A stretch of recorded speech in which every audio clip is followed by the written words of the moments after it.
Jau 23 metus Kauno technologijos universiteto kūno kultūros ir sporto centro darbuotojai kartu su Margarita Raizgienė priešakyje kviečia visus universiteto studentus ir darbuotojus į krepšinio aikštelę kautis dėl rektoriaus įsteigtos taurės. Šiais metais dalyvauti turnyre užsiregistravo daug komandų. Tuo džiaugiasi ir vyriausia turnyro teisėja.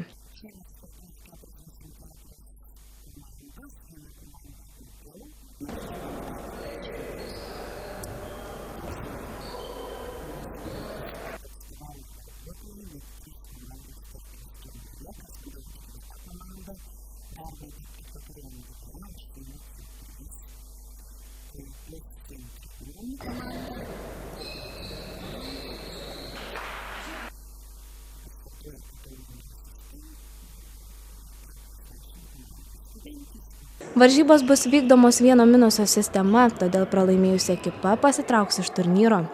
Rungtynės truks 4 kėlinius po 10 minučių.